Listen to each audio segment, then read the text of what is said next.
সম্মানিত দর্শক শ্রোতা, পরম সৃষ্টিকর্তা যিনি অসীম দয়ালু, শুরু করছি তার নামে। আজকের বিষয় হচ্ছে বিএনপি নতুন কৌশলে সমন্বয়কারীদেরকে পকেটস্থ করে ক্ষমতায় যেতে চাচ্ছেন। সে বিষয়ে আমরা সংক্ষেপে আলোচনা করব। দেখেন, গতকালকেও আমাদের যুব ক্রীড়া উপদেষ্টা বলেছেন যে এই জুন জুলাইয়ের আন্দোলনে আমরা যারা হাজার হাজার লোক যারা আহত হয়েছেন, নিহত হয়েছেন, শহীদ হয়েছেন, তারা শুধু একটা নির্বাচনের জন্যই, একটা নির্বাচন করে একটা সরকারকে হটিয়ে আর একটা সরকারকে বসানোর জন্যই আমরা সেই আন্দোলন করিনি।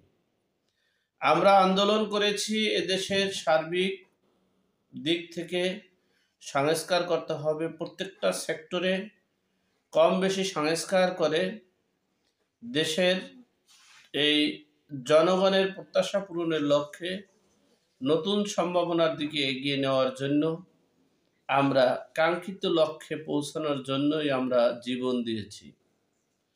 সুতরাং আমরা সংস্কার না করে নির্বাচন দিব না।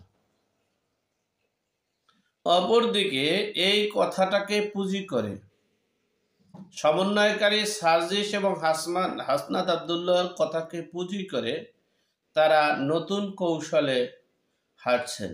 তারা বিএনপি এখন এই কৌশল নিয়েছেন যে মিনিমাম 20 থেকে 30 জন সমন্বয়কারীদেরকে পকেটে নিতে পারলেই তো কথা বন্ধ, আর কথা বন্ধ হলেই তো আমাদের নির্বাচন হবে।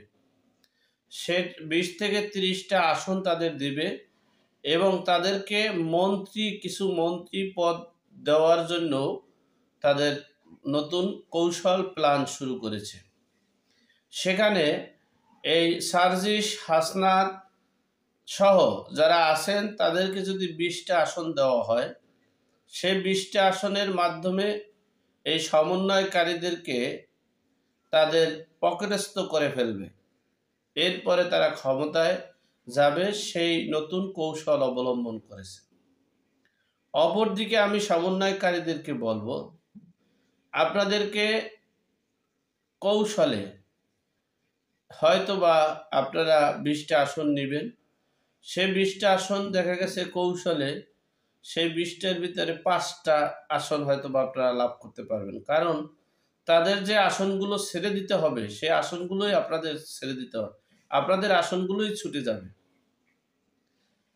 2 নম্বর অপশন হচ্ছে আপনাদেরকে জীবনের তরে শেষ করার জন্য এই কৌশল অবলম্বন করছে।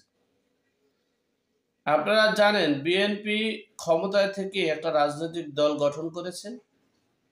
সেই রাজনৈতিক দল গঠন করে তারা কিংস পার্টি হয়েছেন।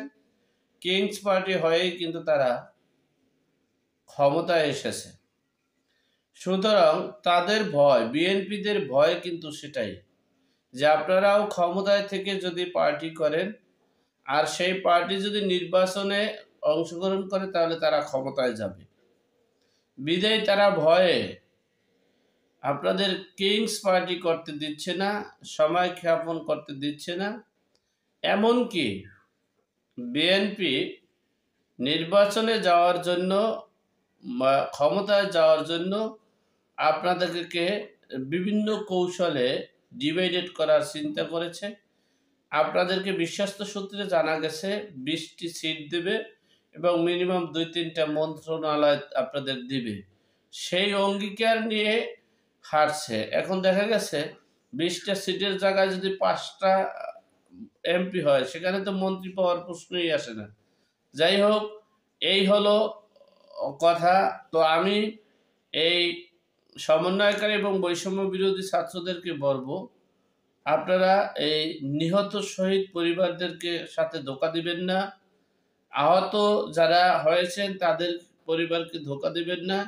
আপনারা তাদেরকে প্রতিষ্ঠিত করার জন্য আপনারা একটা রাজনৈতিক দল গঠন করবেন।